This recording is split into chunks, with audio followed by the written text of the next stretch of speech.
Hello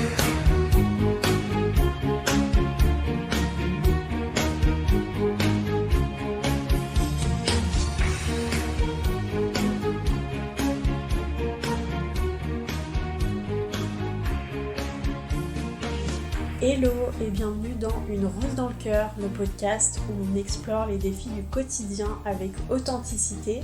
Je suis Chloé Raffaelli, intervenante et praticienne en art-thérapie et j'accompagne celles et ceux qui veulent prendre le risque d'éclore à nouveau grâce à la psychothérapie créative avec des accompagnements individuels et personnalisés. Je suis également médiatrice artistique où je propose des ateliers créatifs pour divers événements en entreprise, anniversaire, enterrement de vie de jeune fille, mariage, baby shower et baptême. Aujourd'hui, je vais vous raconter une expérience personnelle, ma première immersion en crèche qui a eu lieu en fin d'année 2024, une semaine avant les fêtes de Noël. Alors, petite parenthèse, avant d'entrer dans le vif du sujet, je ne l'ai jamais précisé dans ma présentation, mais quand j'ai commencé ma formation d'art-thérapie en 2023, je cherchais un complément de salaire. Et je me suis dit que si je devenais auxiliaire parentale, ça pourrait me servir de tremplin pour proposer des activités manuelles aux enfants et moi m'auto-évaluer en tant que médiatrice. Et donc ça fait maintenant 1 an et demi que je garde des enfants en parallèle de mon activité d'art-thérapie. Alors tout était prêt, j'étais enthousiaste, déterminée à découvrir ce milieu et à donner le meilleur de moi-même. Mais au bout de 3 jours, je suis tombée malade. Alors, ce qui devait être une aventure professionnelle s'est rapidement transformé en test de résistance.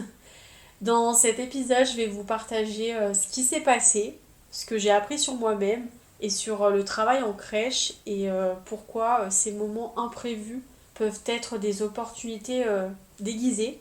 Donc reprenons depuis le début. Quand je suis arrivée à la crèche, j'ai été tellement motivée de voir les sourires des enfants, les jeux, les activités. Tout ça me donnait une énergie incroyable. Le premier jour, j'ai fait connaissance avec l'équipe. Certaines étaient accueillantes, mais dans le groupe des moyens, les filles semblaient très fatiguées et occupées. Et donc j'ai vite compris que le rythme était intense entre changer les couches, calmer les pleurs, respecter les heures types de la journée, animer des activités, enfin il n'y avait pas 1 minute de répit quoi. Donc petite anecdote, il y a une chose qui m'a marquée, c'est le niveau sonore. Je me suis demandé, est-ce qu'il est possible de développer une immunité contre les cris des enfants ? Alors autant vous dire qu'au bout de 3 jours, je trouvais toujours pas la réponse. Le deuxième et le troisième jour, j'ai commencé à prendre un peu plus d'initiative. C'était gratifiant de voir les enfants sourire, mais c'était aussi physiquement exigeant. À la fin de la journée, j'étais épuisée, mais très fière. Et alors là, le 4e jour est arrivé. Je me suis réveillée avec un mal de gorge, le nez bouché, un petit vertige et une sensation de faiblesse dans tout le corps. Et là, je me suis dit, oula, ça va pas le faire, je peux pas y aller dans cet état. Donc je téléphone à la directrice le plus tôt possible. Je lui explique que je me sens pas bien, etc. Et en fait, elle a été compréhensive. Elle m'a dit que c'était fréquent quand on commence dans une crèche parce que les enfants ont des systèmes immunitaires qui sont en développement et que clairement leurs microbes sont redoutables. Donc autant dire que j'y voyais un peu plus clair dans mon mal-être soudain au réveil parce que la veille tout allait bien. Alors j'étais un peu frustrée de manquer un jour, mais en même temps je savais que c'était hors de mon contrôle et qu'il fallait mieux que j'anticipe mon traitement pour pas que mon état s'aggrave. Et c'est dans ces moments-là que je me suis posé certaines questions, du genre est-ce que je suis faite pour ce métier ? Comment est-ce que je vais faire pour m'adapter à ce rythme intense et aux microbes, sachant que je tombe très rarement malade, donc bon. Est-ce que c'est un échec de s'arrêter si tôt aussi ? Enfin, voilà, je me posais tout un tas de questions. Et puis après, bien sûr, en dehors de toutes ces réflexions, il y en a bien d'autres qui sont venues plus tard, en faisant le bilan de mon immersion. Du coup, il y a une chose qui m'a frappée quand même. Je me suis dit que tomber malade, ça faisait partie du processus. Et qu'en réalité, chaque métier avait ses défis d'adaptation. Et là, en l'occurrence, en crèche, c'est aussi une question de construire son immunité finalement. Le lendemain, je retourne à la crèche, donc c'était un vendredi. Les filles m'ont demandé si ça allait mieux. Et en fait, étonnamment, beaucoup d'entre elles m'ont expliqué leur début dans le milieu de la petite enfance. Il y en a une qui m'a raconté que pendant sa première année, elle avait attrapé 5 rhumes et une gastro. Tout ça en une année. Alors autant dire que j'étais pas la seule, ni la dernière dans cette bataille microbienne.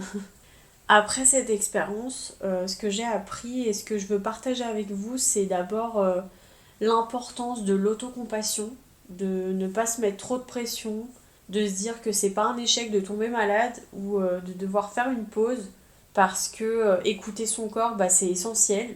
Le travail en crèche est un défi physique et mental. C'est pas juste jouer avec des enfants, c'est un métier qui demande de l'énergie, de l'organisation et une capacité à gérer constamment des imprévus. Et renforcer son immunité, c'est un processus. J'ai fait le choix de prendre soin de ma santé en priorisant le repos avec des vitamines pour me préparer au retour. C'est aussi un apprentissage sur le tas, en jonglant entre les besoins individuels des enfants et les exigences collectives. Travailler avec les enfants en crèche, ça a vraiment enrichi ma pratique d'art thérapeute en me donnant de nouvelles perspectives sur l'expression émotionnelle, cette force de l'observation et de l'écoute pour comprendre les besoins d'un enfant qui demande quand même cette attention et cette sensibilité pour accompagner leur progrès tout en contribuant même modestement à leur éveil et à leur sécurité. En fait, c'était pour moi hyper gratifiant. Donc, pour conclure cette immersion en crèche, même écourtée, ça m'a déjà beaucoup appris. Alors, même si je ne suis pas certaine de m'investir sur le long terme dans la petite enfance et que certains aspects du travail en crèche sont appréciables, je réalise que ma passion reste centrée sur l'art-thérapie, de son impact profond sur les individus. Cette expérience restera tout de même un pilier dans mon parcours qui m'aidera à affiner mes pratiques et à mieux comprendre les besoins des enfants que je côtoie en tant qu'art thérapeute et auxiliaire parentale. En gros, ça m'a quand même donné une meilleure idée de mes envies et même si c'est pas toujours facile d'accepter ses limites ou de devoir ralentir, c'est souvent dans ces moments-là qu'on grandit le plus. Je continue à explorer d'autres opportunités tout en respectant ce que j'ai appris dans ce milieu. Et après tout, chaque expérience, même incertaine, est un pas vers ce qui nous convient vraiment parce que ce n'est pas un échec de réaliser qu'un métier ne correspond pas parfaitement à ses aspirations.